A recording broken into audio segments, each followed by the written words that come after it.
Join the Bhakti podcast with deep insights into all matters spiritual. Like and subscribe to keep up to date with your inner self. O best of the embodied beings, the physical nature, which is constantly changing, is called adhibhūta, the material manifestation, the universal form of the Lord, which includes all the demigods, like those of the sun and moon, is called adhidaiva. And I, the Supreme Lord, represented as a Supersoul in the heart of every embodied being, am called adhiyajña, the Lord of Sacrifice.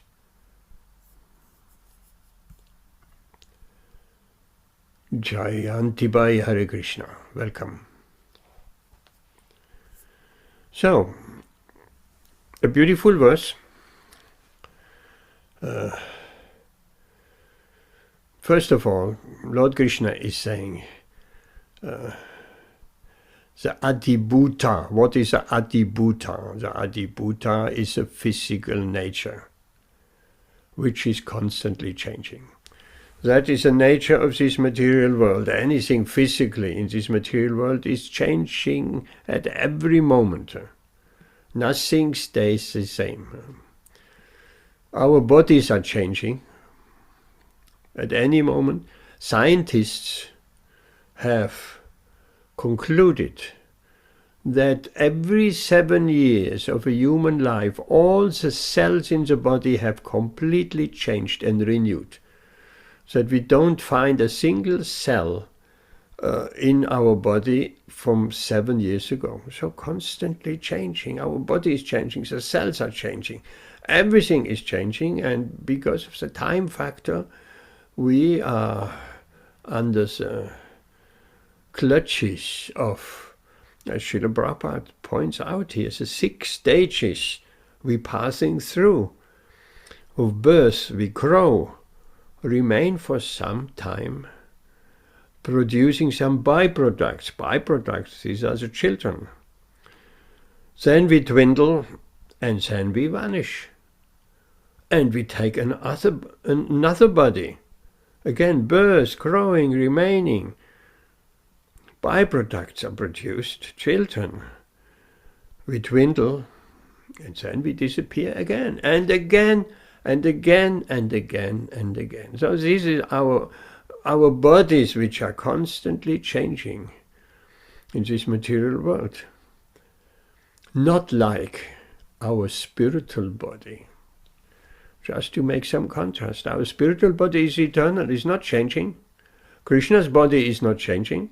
He is eternal and navayauvanam, eternally useful.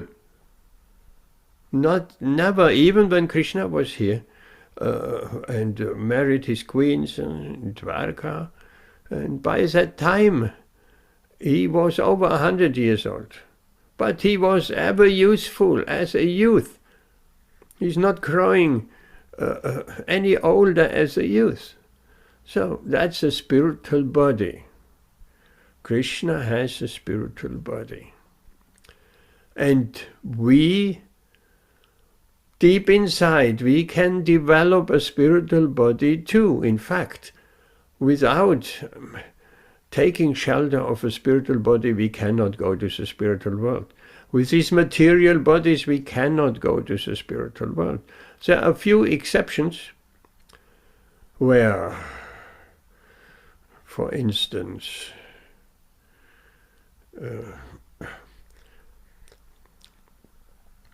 Ajamila,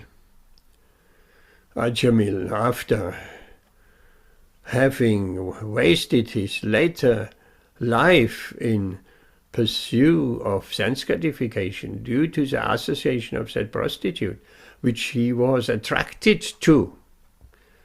The question could be raised, why was he attracted to that prostitute? He was brought up as a Brahman. Very nice Brahman, with knowledge about the scriptures, the Shastra, but somehow or other, just by seeing the prostitute enjoying with the Shudra on the street, seeing that scene, his mind was disturbed. Wherever We have experienced that. We can experience that too if we're seeing some sinful activity. Our mind goes to that scene again and again and again. That's the nature of the mind. The mind wants to enjoy illicit sensual activities. So therefore we have to be very careful what we look at. And that is difficult in today's age. If we go on social media and so on, or what to speak, if we watch television or movies, there are so many illicit, sinful activities taking place. So our mind will wander to these scenes, to these pictures we see in front of us, again and again, if we like it or not like it. Generally, devotees refrain from the 4 sinful activities: eating meat, fish and eggs, indulging intoxication, having illicit sexual relationships, and gambling. These are the 4 pillars of this material world, of material sense gratification. These are 4 pillars of sinful activities in this world. Therefore, anyone serious in self-realization has to cut down these 4 pillars of sinful life. And if we engage in any sinful activities, and afterwards we regret and getting back on that path, it is not that easy, because it is said that the shadow of a sinful activity follows us for some time. What does that mean? The shadow of a sinful activity. If we engage and watching sinful activities on the internet or movies or Netflix is also a kind of engagement with sinful activities.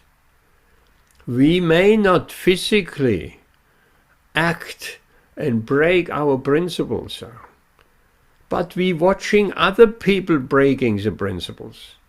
So that is very hypocritical.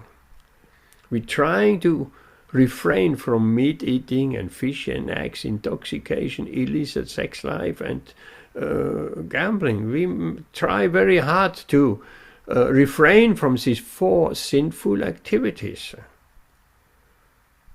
But when we watch TV, we watching other people engaging in these sinful activities. Of course, if we watch Mahabharata and Ramayana, that is different. That is spiritual activities. But if we watch any movies, other movies, where is that movie where there is no intoxication? Every single movie, people drinking alcohol and smoking cigarettes, or taking some drugs even. Where is that movie where people don't eat, the actors that don't eat meat, fish or eggs? A vegetarian actor, hardly known. Where is that movie where there is no gambling and speculation? Or where, most of all, where is that movie where there are no illicit sexual activities? Every movie, in fact, without having any sex scenes in the movie, the people don't like it. They think, oh, that is for children, fairy tales. So it's very hard to find any TV program or any movies, and even the internet, any social media. It's hard to find places where there is no sinful activities taking place. So it is very hypocritical if we trying to refrain from sinful activities, but we watching other people doing these very same sinful activities which we try to avoid. And then we wonder why I don't make progress, why I'm attracted to these 4 sinful activities. Why is it? Because we engage our mind by watching these sinful activities of other people. There is a certain enjoyment there. We may pride ourselves, well, I don't perform it. I only watching others doing it. But that eventually will lead us to break our own vows.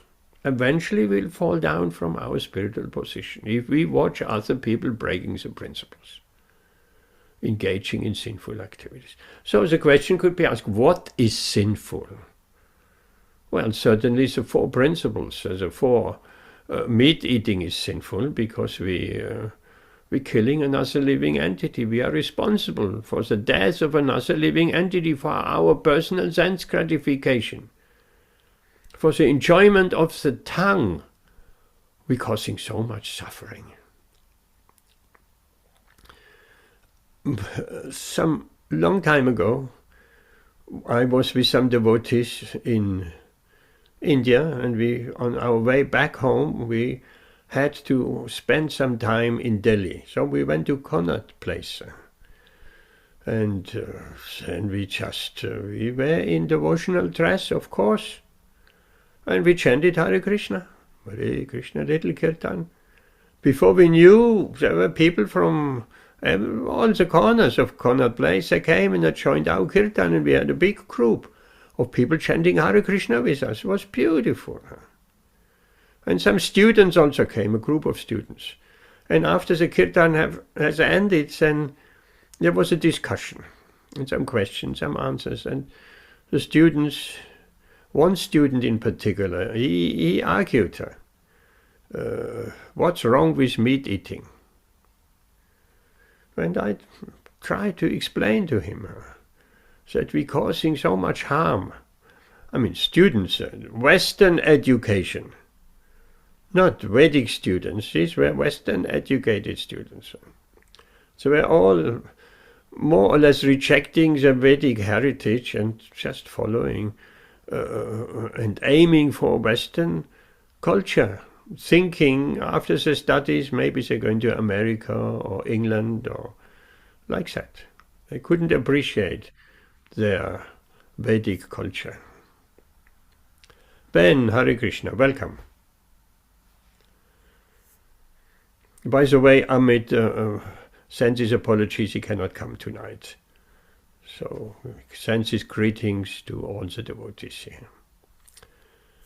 So, what then came out of that discussion on Connaught Place in Delhi while we waited for the plane? That one student in particular, he was arguing, what's wrong with meat eating? And so many arguments and counter-arguments, and he just didn't get it. And then eventually we came to the point, well, you are responsible for killing. If you eat meat, you are responsible for the death of that animal. And then he thought he was very clever, and he said, well, I'm not responsible. I'm buying the meat. I don't kill the animal. And then we made it clear that is very hypocritical. First of all, Shastra says, the one who is selling the cow for slaughter, the one who is buying the cow, the one who is killing the cow, the one who is cooking the meat of the cow, the one who is serving the meat, and the one who is eating the meat, they all get the same karma for killing that cow, which is a very serious karma. So he said, well, I'm not killing. And then we said, well, what mentality is that? You let others do the dirty work. You let the butcher do the dirty work, and you think you're not affected. And then he had no argument anymore. And even the other students, they agreed, yes, that's a sinful activity. So, the point was, we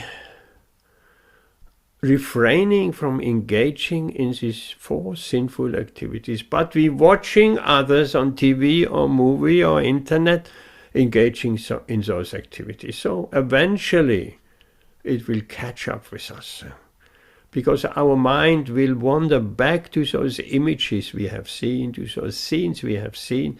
We're becoming attached to that. So these sinful activities are very attractive if we have not cultivated an attraction for Krishna.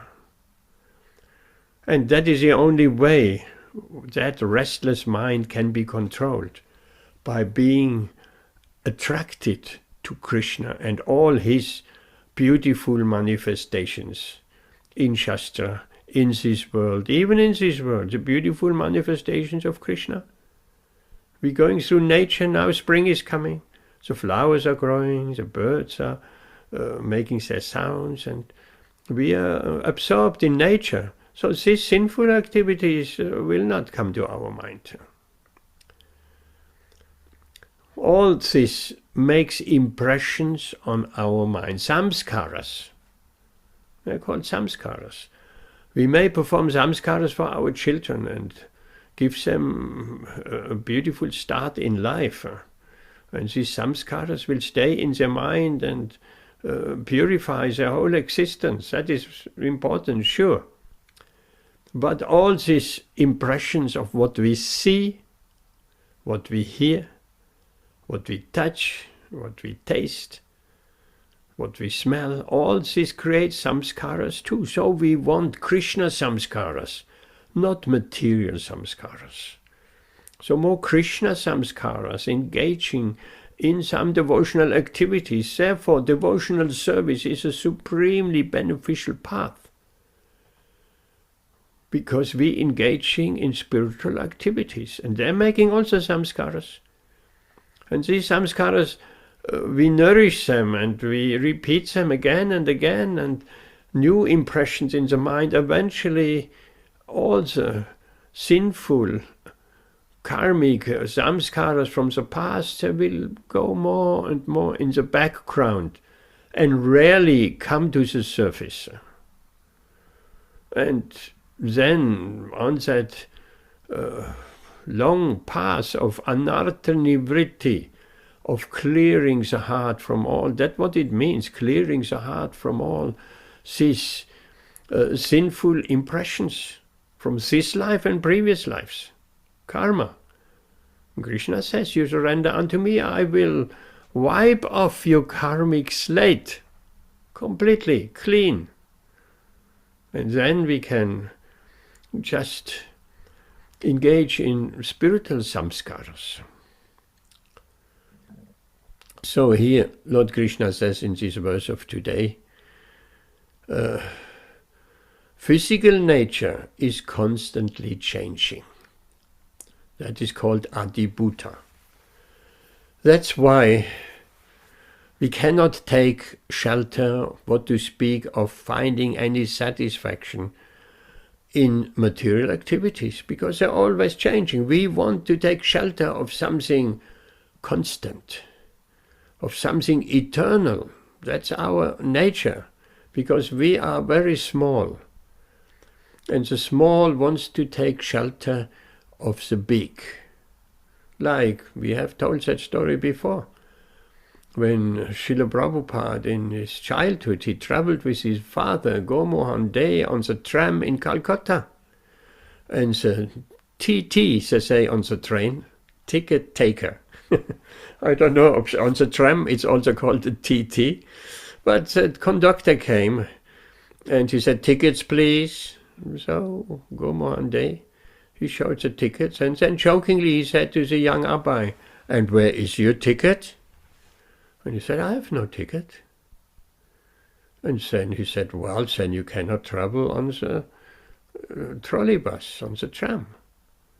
And then Srila Prabhupada said, but my father is here, taking shelter of his father, feeling protected by his father. Very important.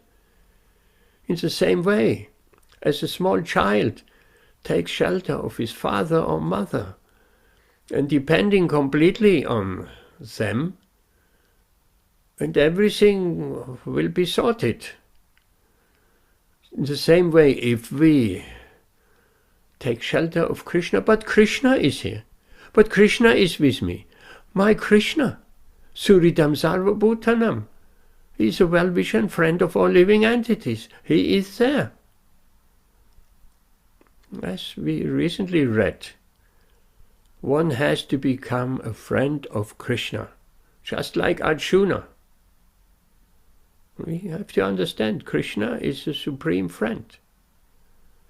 He goes with us wherever we go. If we degrade ourselves to the body of a cat or dog, send Krishna as a Paramatma. He will also go. He will not say, no, you have degraded yourself. I'm not coming into the body of a dog. No, he comes with us. He gives us advice. And once we come again by the natural evolutionary process to the human form of life, Krishna is said, do like this, do like that, and don't do this, don't do that. Some modern psychologists say conscience. Now, we know it's a Paramatma, like we mentioned the other day. Instinct. No, not instinct. Paramatma. That's a proper explanation. So here we also, Lord Krishna speaks of, and I, the Supreme Lord, represented as a Supersoul in the heart of every embodied being. I am called adhiyajña, the Lord of Sacrifice. We hear that a lot throughout Bhagavad Gītā and Srimad Bhagavatam. Yajña, said Lord Krishna is Yajñeshvara, the Lord of Sacrifice. So what does that mean? Krishna is the Lord of Sacrifice because it means we should, every civilized human being should make an offering to Krishna. Should first of all understand that he, she is subordinate to Krishna. That's the first step.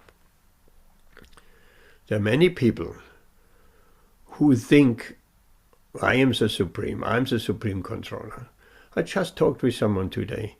There is so many demonic elements in society at the moment. All the political positions, they are more or less all taken by demons. Demons have incarnated in this world in order to cause destruction and havoc through those living entities who are demonic by nature. We should see that very clearly. They are demonic by nature. They're starting war. They don't care for their political ideologies and their self-aggrandizement and their vastly inflated egos. They're ready to kill hundreds and thousands of others, innocent living entities. That is going on, and war is going on everywhere. And a world war can be sparked off at any moment, and then even more suffering. These are the demonic elements in society. But fortunately, we living at the threshold of the golden age of Lord Chaitanya, which lasts for 10,000 years, which has started 500 years ago. The golden age. So simultaneously with these demonic elements, there is a great awakening taking place. I've seen that, and I do see that. Many people waking up, spiritually waking up. They may not immediately be devotees, full-fledged, and chanting Hare Krishna mantra, no, but they're waking up. And waking up means they're disillusioned with this material world. And they become more and more disillusioned. So more this material world descends into total chaos and so much suffering, then so more people waking up. They're shaken to wake up due to their own suffering or seeing suffering of others, and then they question, what is the purpose of life? Is it the purpose I just working from morning till evening for just a little bit of a handout that I just can pay my bills and can put some food on the table, and that's it, that's life from beginning till end? There must be something more. And then they discover there's so much more. And they may eventually discover we are not these bodies. We are spirit by nature, but we are entrapped in these bodies. And there it goes on and on and on. Self-realization. Here Lord Krishna speaks, he is the Lord of sacrifice, adhiyajña. So what sacrifice? Well, as devotees, we chant Hare Krishna. That is a sacrifice. That's a yajna. Yajna doesn't mean only throwing grains into the fire and chanting swaha. No, yajna is the chanting of Hare Krishna. That's a kirtan yajna. And we have also yajna by hearing. Shravanam yajna. Also, even hearing about Krishna is a yajna. Like tonight, we could just, the majority of people, they're not bothered of hearing some transcendental topics from Bhagavad Gītā. They're sitting happily in front of the TV and hearing material topics and comedies and lusty affairs, romantic affairs between man and woman, or even man and woman and woman. And so that's going on. See, they're trying to enjoy that. They're trying to enjoy the sinful activities. They're attached to those sinful activities. Even if they wanted to, they cannot. It's an addiction. It's an addiction. Sense gratification is an addiction. You may be surprised to hear, I was surprised to hear, when Srila Prabhupada defined what is a sinful activity.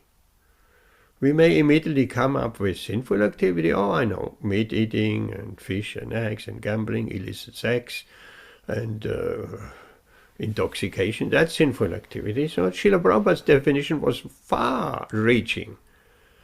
He said everything which is not for the service of the Lord, that is sinful activity.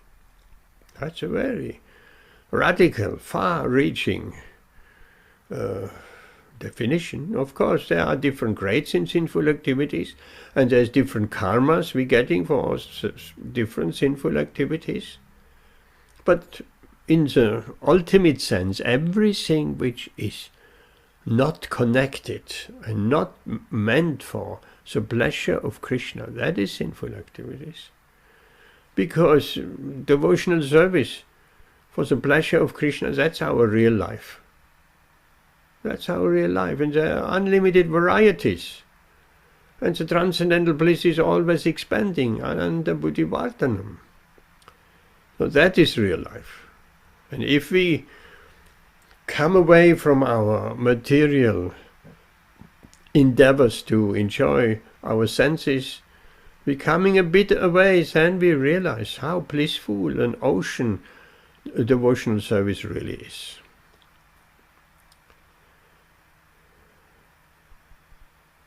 Here in this verse, Lord Krishna says, the universal form of the Lord, which includes all the demigods, like those of the sun and moon, is called adhidaiva.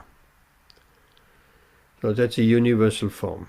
Sometimes devotees feel attracted to the universal forms, they feel attracted to the chapter of Bhagavad Gītā which deals with the universal form. This is all, of course, in awe and reverence. A devotee who has developed some Goloka Bhava, some sentiment for Krishna in Goloka, he will not be attracted to this awe and reverence, neither will he be attracted to the universal form.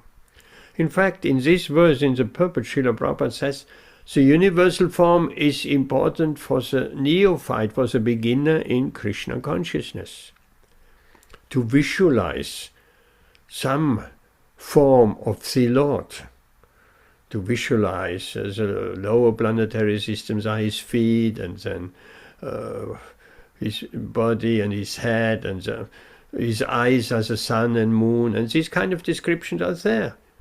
For a neophyte, for a newcomer to any kind of spiritual practice.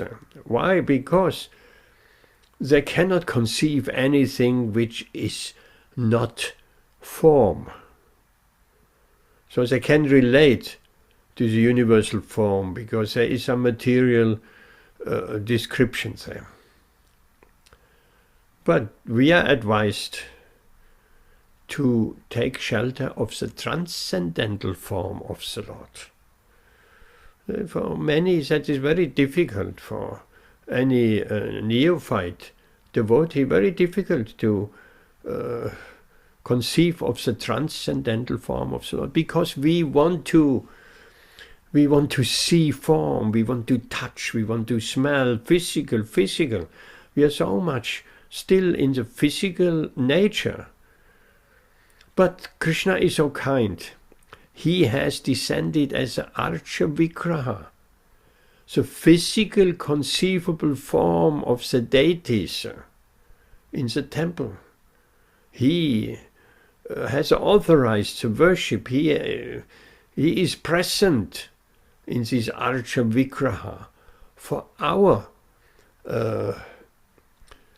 purpose, that we can be elevated by worshipping this Archa-vigraha, the physical manifest form of the Lord, because we cannot conceive of anything which is not physically manifest in this material world. Very difficult. One has to be quite advanced to conceive of the transcendental form of the Lord within his mind. So what is that transcendental form of the Lord? Well, we can meditate on that form. We just mentioned it the other day. There are beautiful descriptions, or maybe it was in France, I mentioned it, probably. There's these beautiful descriptions of Krishna being present in front of Lord Brahma after he had stolen the cowherd boys and the calves. Now, Krishna is described in great detail. He is standing there, his garments are shining like lightning, his bluish complexion is just like new clouds, sometimes explained like new blue rain clouds. He's wearing a garland of leaves and forest flowers. He's wearing guncha earrings. He has a herding stick, a buffalo horn in his belt, a flute, smiling, and a morsel of food in his hand. So beautiful descriptions.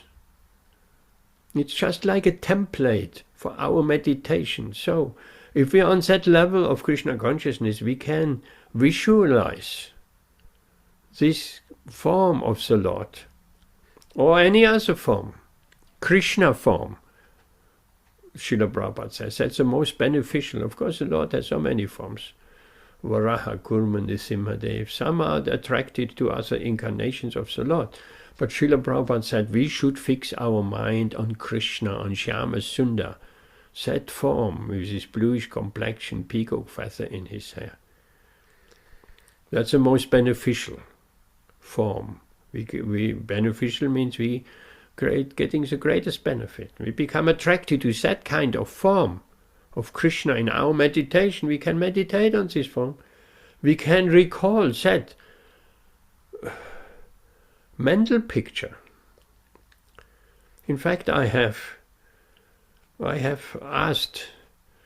made a picture, a physical picture of that scene, and I'm quite satisfied with that physical. Maybe I don't know if I can share that.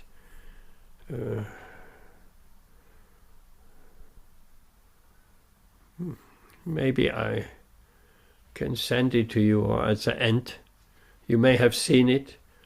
We did some YouTube video with that form. Maybe I can play a YouTube video.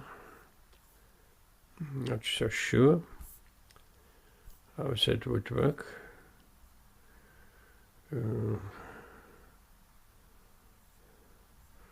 No, that will take too long. I would think so. So, that form is a meditation template. We can meditate on that form. And then we read about pastimes of the cowherd boys, of the Sakas, or the gopis, or Vatsalya pastimes. We can all Indulge in that. Meditate on that, and then this will manifest more and more and more in our heart. And it's so attractive that we want to hear more and more what Krishna is doing with his friends, what Krishna is engaging in pastimes with the gopis, how Krishna is relating to his parents. There is unlimited literatures available. We can read, and then all our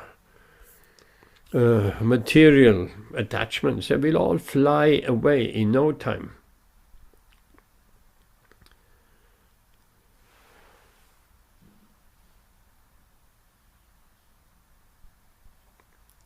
Let's go a little bit further. Here Srila Prabhupada writes in his purport.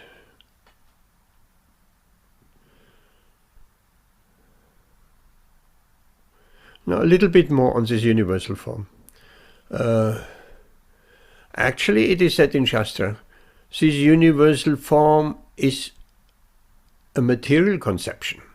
It's not a transcendental form, it's a temporary form. Kathleen, Hare Krishna, welcome. Oh, Kathleen has come. Look at that. Very, very nice. Here you are. Hello, Hare Krishna. Can you hear me? I can hear you, yes. Yes, I can hear you also. Well, now you know how to log in. Yes, quite straightforward. Sorry I've arrived late. It's just been a busy day today. Yes. So yes, it is very straightforward to log in. Okay, we're just talking about the universal form of Krishna, what it is. Maybe, Ben, you can recap what is a universal form. Very well. Okay. Yep, I can hear you now. Yes. Oh, right. No, I missed the beginning. So, well, you know from your own knowledge. Tell Kathleen yeah. in simple words, what is Krishna's universal form? Well, it's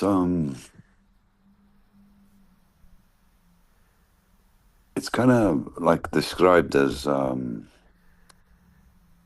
the heavenly planets going up is like the head, and then coming down from there is like the body, and the lower planetary systems is the feet.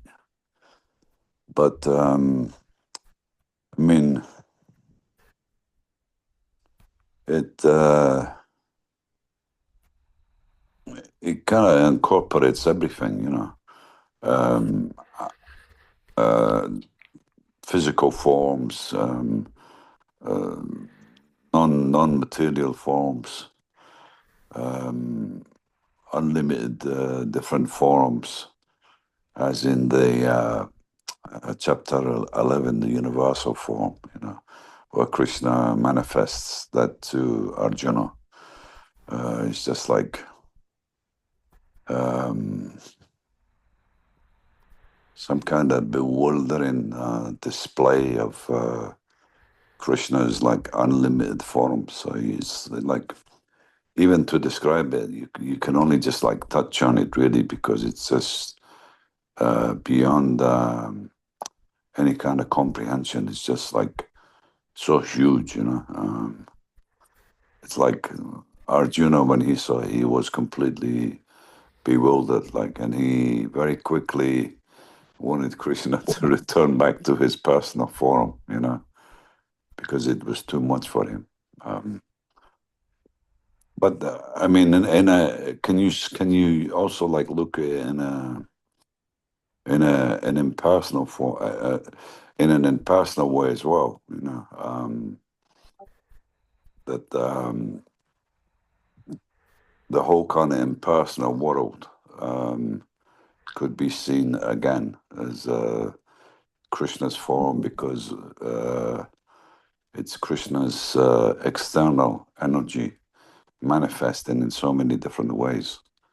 So when we look at it, we just, you know, we're seeing this other side of this other side of Krishna, beyond the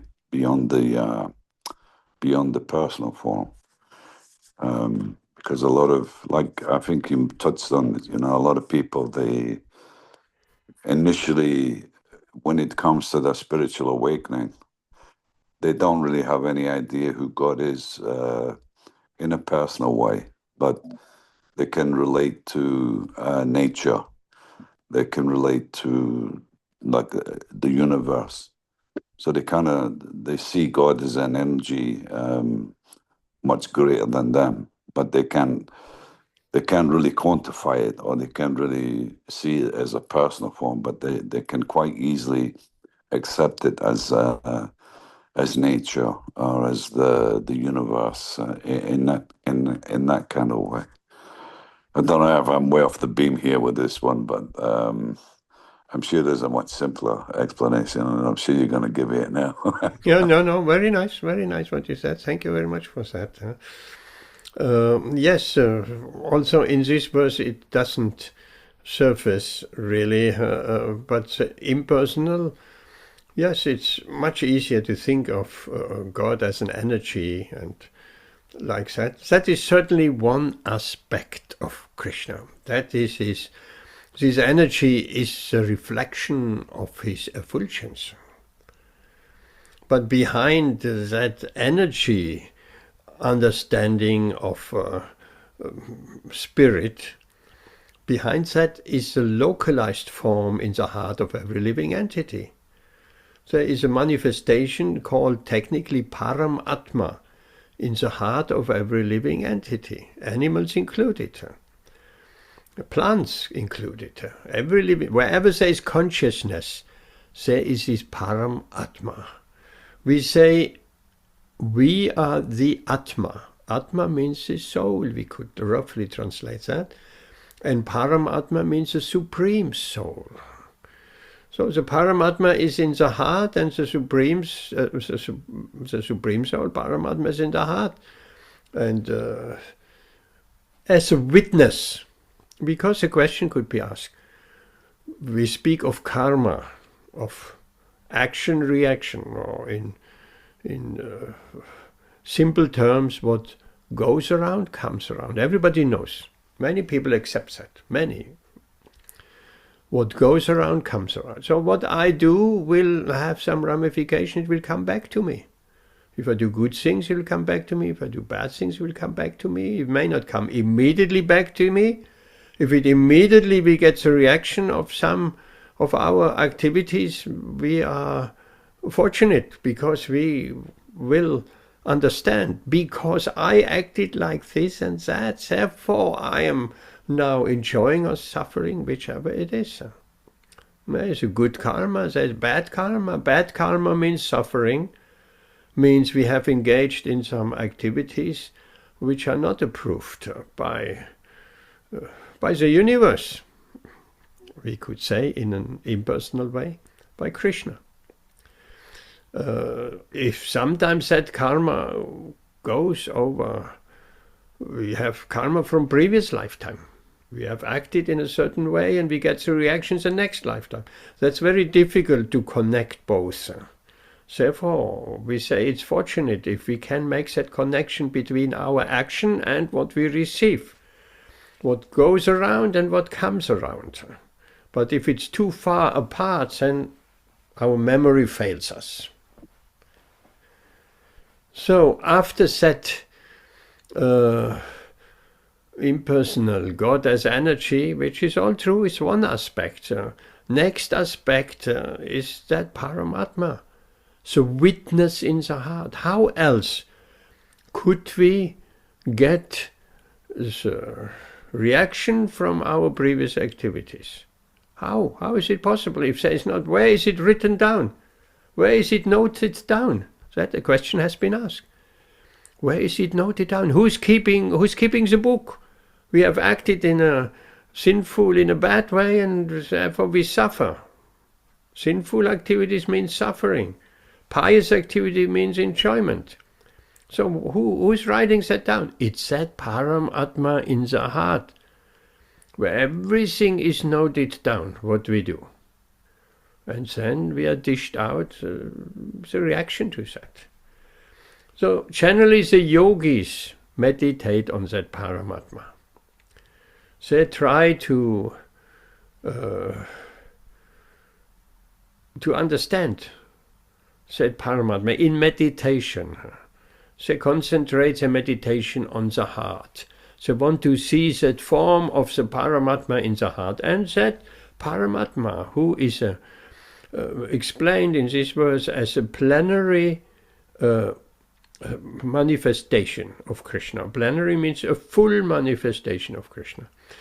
There's a nice example. If we put 1,000 cups of water in the bright sunlight, the sun is reflected in each and every cup. Also the sun is one, but the reflection of the sun is in each and every cup of water. That's like the Paramatma.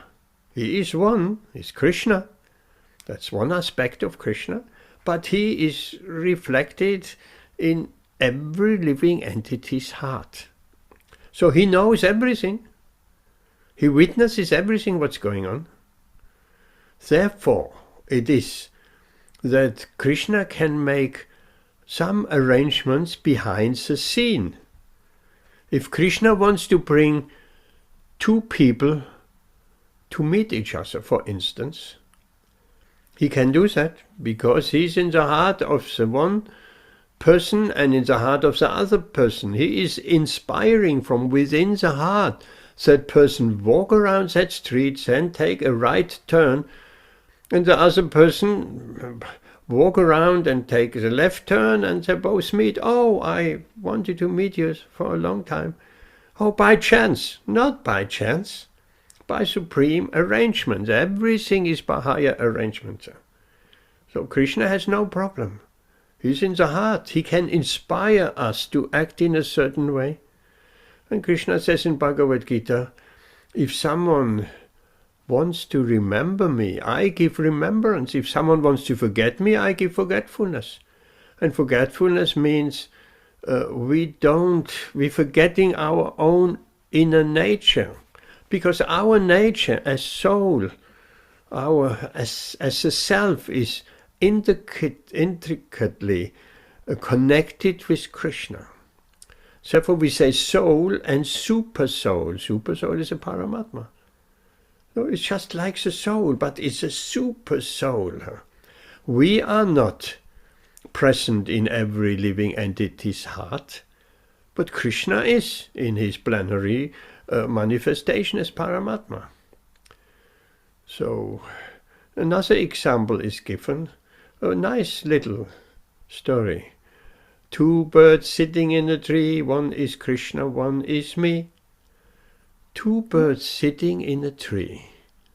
One is Krishna, the tree is his body. One is Krishna, one is the soul. So one bird, we, the Atma, we're trying to enjoy the fruits of that tree. We're picking on these berries and that berry. So we are very much engaged in trying to enjoy the fruits of the tree. The other bird, Paramatma, Krishna, is just sitting there and observing. That's all. He's not trying to enjoy the fruit of the trees. He's just sitting there and observing. So that witness, that observer in the heart, that is a Paramatma. We can also be an observer. And I have given that example before. If we meditate, there was, who was it? Was it Sarah or Kate? Sarah, it was Sarah, who have been here. We haven't seen them for a long time now. She said she was on a retreat in America and they meditated for something like 11 hours a day. Just sitting and meditating, being quiet, no mobile phone, no nothing. Just sitting there and looking inside and becoming aware what is inside. And I said to her, that must be a strong realization. You're sitting for 11 hours. Quiet meditation. Now you must get some awareness of what is going on. But of course, I have given that example perhaps a more practical example, we don't need to necessarily, how many people have 11 hours? It was a retreat, yes, of course. But when we're going to sleep, last thing at night, and we can make that experiment. The body is laying in bed. We are not yet asleep, but we are fully conscious, and we can just look at our mind. Look at our mind. Normally in the daytime, very difficult to make to distinguish what is the mind and what am I and what is a mind. So when we're laying down there, it's almost like a meditation. The body is not engaged. It's just flopping on the bed. And then we look at the mind, and the mind is constantly generating thoughts, pictures, images, thoughts. Constantly a stream of thoughts are coming from the mind. Constantly, in the day also. And, in the evening, we're laying down as well. And then we look at the mind. What is coming out of this mind? It's just like watching a television, watching a movie. What's going on? This scene and that, and the mind goes here and there. So we can actually observe our mind.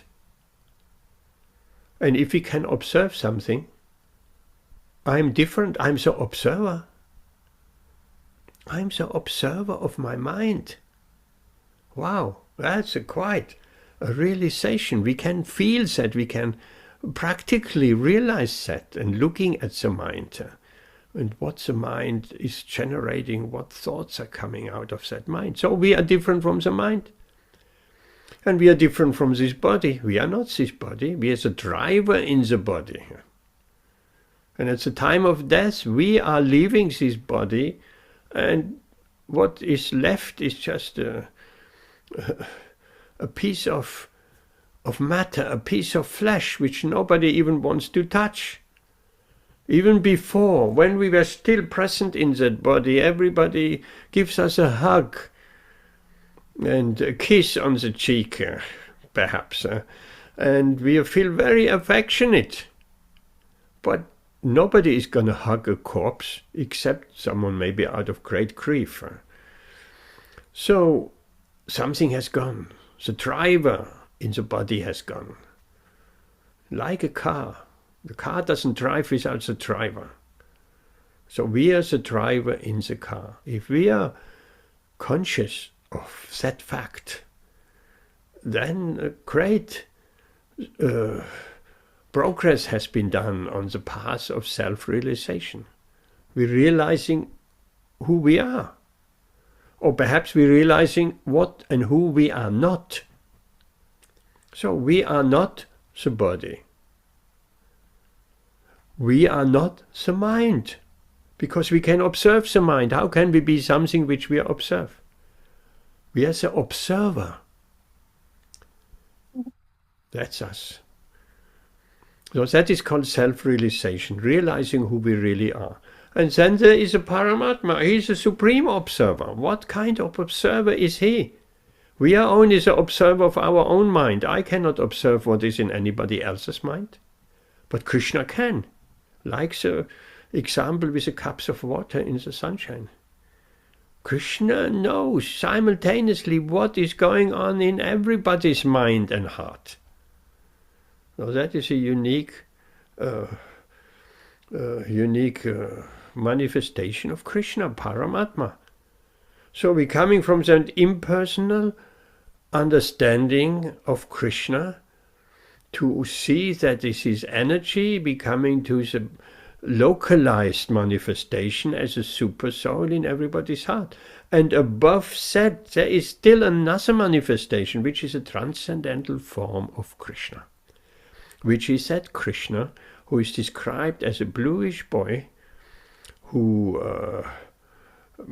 has garments, yellow garments, just like lightning, who wears a garland of forest flowers and leaves, who has gunja berry earrings, who carries a herding stick, a flute, peacock feather on his head, and a buffalo horn in his belt, and stands there beautifully smiling. This transcendental form of Krishna is the ultimate realization. And Srila Prabhupada says, if we as devotees, the time will come we can see Krishna face to face. Yes, of course we want to see Krishna face to face. There's a beautiful story. Ben, you know that. You may remember. Kathleen, no. There was a Baba, a saint in India. I have been at that place, Terkadamba, near Vrindavan. Vrindavan, the appearance of Lord Krishna, where he manifested so many pastimes. So that Kadamba. Ter means is a pond. There's a beautiful pond. Kadamba are Kadamba trees. They're they're all around that pond are Kadamba trees with beautiful flowers in the season and beautiful smelling flowers. So that Puchari, that Baba, he was there taking of the deity of Krishna and Balaram for a long time, maybe 50 years. Every day he picked those flowers, made garlands, put them on the deities, and made something to eat for the deities. And like that, he was begging. He was going once a day to the nearby Nandagram village and begging some food, from each house a bit of rice from here, some chapati from there. And then he offered that to his deities, and then that was his food where he maintained his body. But he felt he wanted to see Krishna and Balaram really in person in front of him. But he didn't get that level of realization. So he was thinking to himself, Krishna is not merciful to me. Krishna is neglecting me. Why doesn't he appear right in front of me? I will go to nearby Varshana, which is the place of Srimati Radharani. Radha Krishna, Radha. Like in Ruan, the altar on the right, Radha Krishna. Radharani on the right, and then Krishna standing there in a three-band form with a flute in his hand. So that is Radharani, his spiritual, internal potency. So he said to himself, Radharani is more merciful. Radharani is known to be very merciful. Very merciful. I tested that mercy once. I was in Vrindavan. There is these beautiful deities of Radha Krishna also. Somehow or other, I was always very attracted to. They have a particular name in Vrindavan. Every deities have a particular name, like our deities, Sri Nitai Sachi Sundar. Nitai is Nityananda, Sachi is the son of Sachi, is Lord Chaitanya, Sundar, beautiful. So, Nitai and the beautiful of son of Mother Sachi, which is Lord Gauranga, Chaitanya. So, in Vrindavan, the deities are called Radha, Shyama, Sundar. Shyam indicates a darkish bluish color. Sundara, beautiful, again. So, I was very attracted. The middle altar has Krishna and Balaram, of course, also supremely attractive. And on the left, Gaunitai. So, in the evening arti, I was standing on the left corner of that altar. And during the arti, so many people came with flower garlands, marigold garlands, for instance, many, many marigold. Roses as well.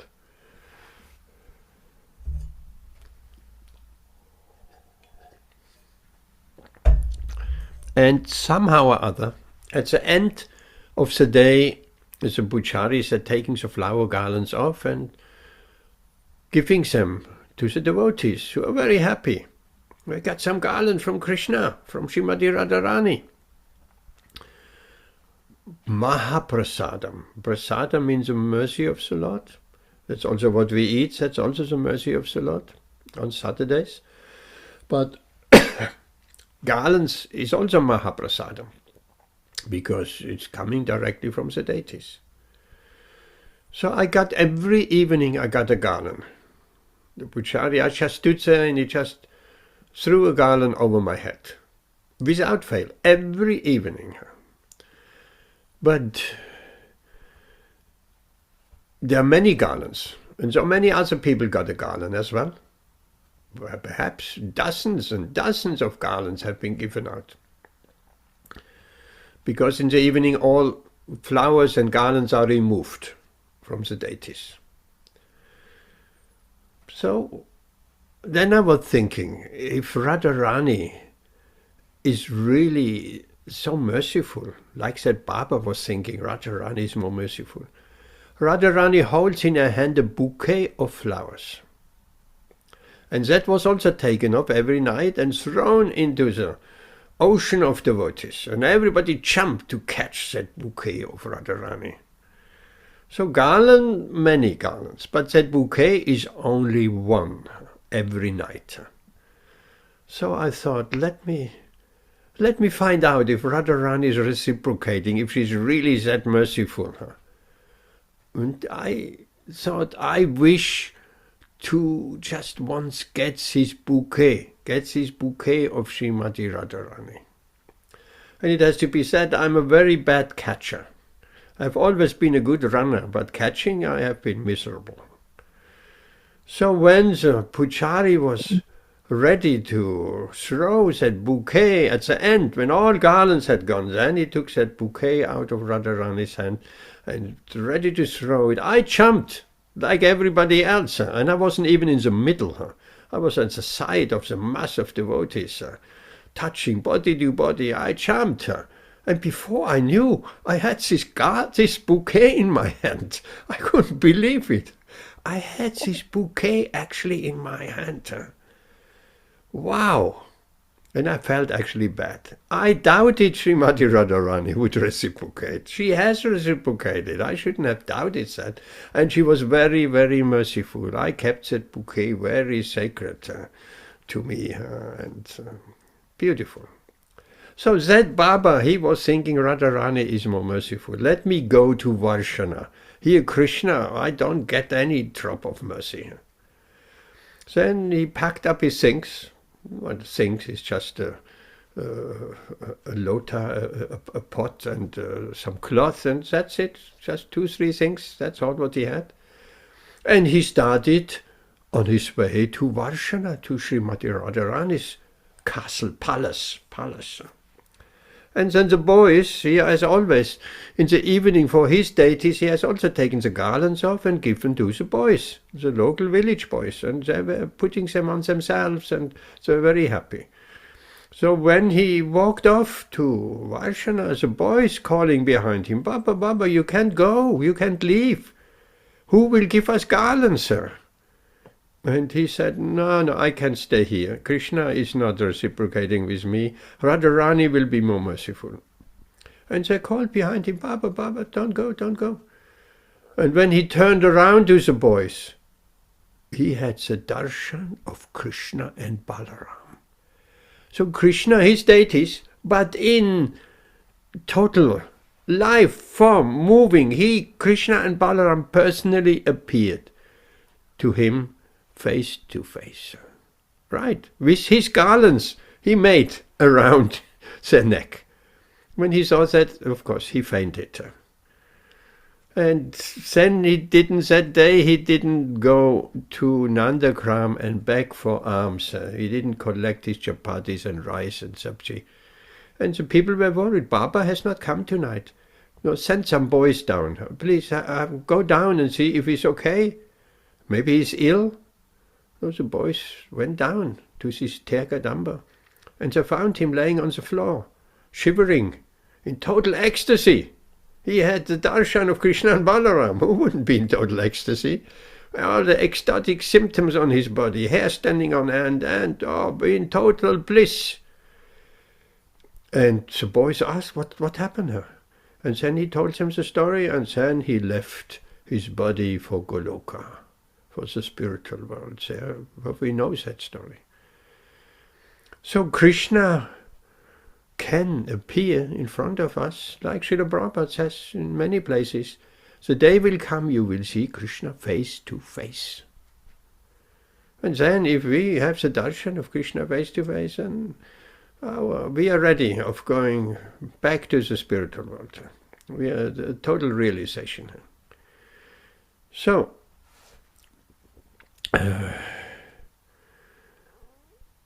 this is a personal form of the Lord. We can conceive these three manifestations of the impersonal Brahman effulgence, of the localized Paramatma, witness in the heart, and the transcendental form of Krishna in all his glories. We can conceive of these three forms like the Russian dolls. You have seen some Russian dolls. There is this big doll, and within that is another doll, and with that, in that there is another doll. We open the first one, and there is a second one, looks exactly, and we open that one, and the smaller one. So these are all three manifestations, just like the Russian dolls, and we come eventually from the impersonal concept to localized Paramatma concept and realization to the Bhagavad, the Supreme Personality of Godhead realization. So, back to the universal form. It is there to help us visualize.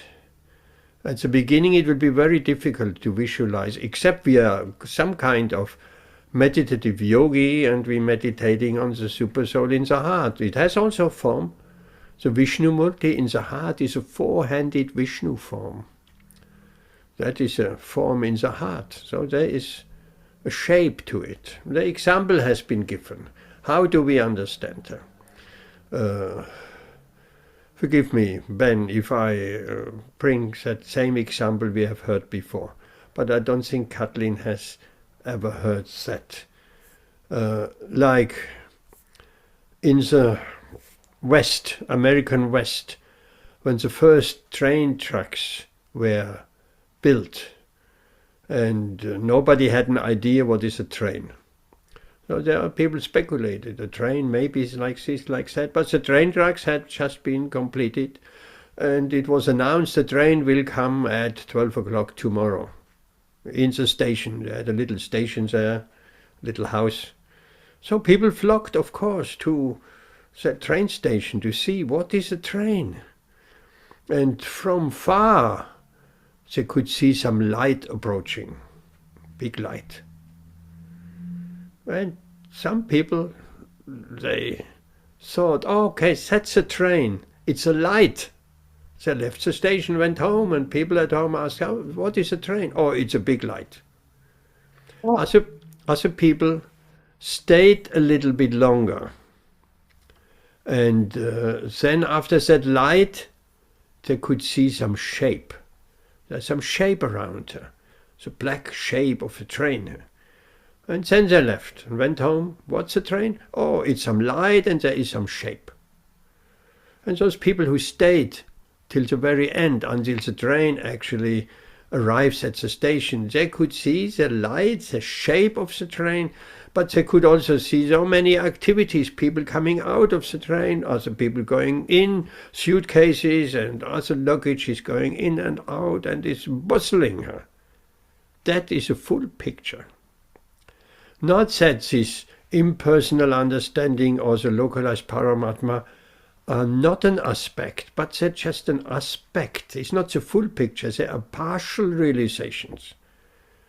And the train in the station with all its activities, that is Krishna, with the full Supreme Personality, with all aspects together. So that is giving us a little bit of some idea. So the universal form is for any newcomers to spiritual realization. It's a help to contemplate. I cannot see God, I cannot.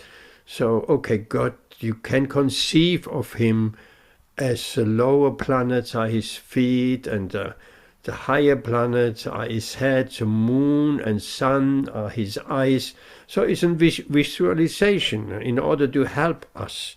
As we progress further, we're coming to deeper realizations and deeper understandings, of course. So this universal form is a material form, is not the eternal form, because anything, that the universe will be also destroyed at the end of the cycle. Sorry, was that? So, okay. We have time for one question because I need to go somewhere. Oh. Question. Kathleen, your mic is on, that means you have a question. Oh, I've just unmuted it. I've just been listening to what you were saying, and it all makes it makes sense. And I like how you simplified the train, and how that the aspects to it. It all comes, it's all one. And be patient. And I like what you said about the example of the sun of Krishna, and when there's all the water, we're connected. We are all connected. We're connected to him, and he can see everything. Yeah, we're connected to Krishna, and we are also connected to each other. And to each other, all one. That's beautiful. So I just thought So a question. I'm more just been listening, just listening in tonight. What's that? Just been listening to, what you've been talking about. Okay. With Krishna. So I haven't got a question. Okay. No problem. Just tuned in. Okay. Fantastic. I'm so happy you have come tonight. And I want to invite you to come every Wednesday. And if you can make it at 7, that would be even greater. Yes. So I finish work at 6, and then I have to get back and then unload. You always work up till 6? No. It's I was just doing a bit of work at the uni for a couple of hours this evening. Okay. And then what was I going to say to you? Anyway, just going off the subject slightly. Okay. So I've been speaking to Nevada, and we have got the date now for going back to Rouen in France. It's the 4th and 5th in September. Okay. So yes. So we need to discuss that and hopefully get a group together. Yes. I don't know if you're coming, Ben. It'd be nice if you can join us, but I'll talk to you a bit more about that when I come down in April, if not before.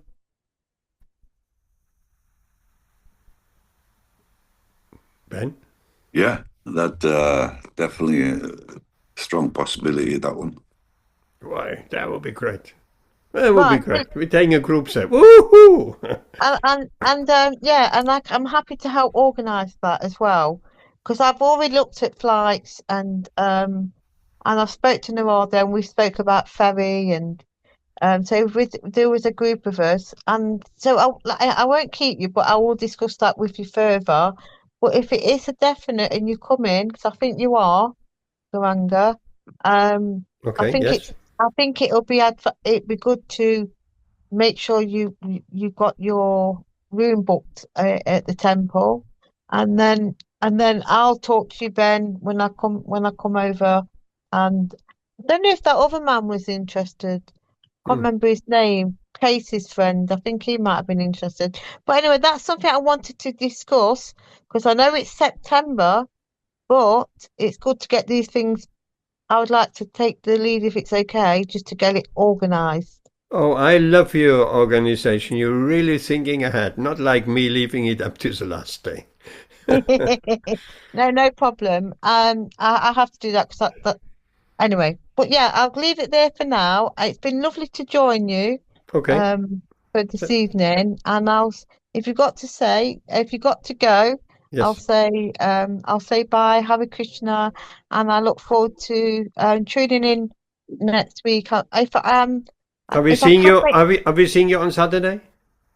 I've got a Kirtan event to go to already, and it finishes Okay, at 6. no problem. So I'm not sure if I do come over, it will probably be about I'll probably get there about 7. Would that be Okay. too late? No, we're starting at 7.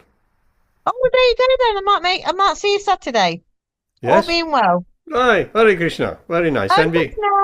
Hare Krishna. Okay, Hare Krishna, Ben, Prakash, Jayanti Bai, and we'll see you on Saturday. Hari Bol. Jai. Bye Hari Bol. bye. Hari Bol. Bye. Bye. Bye.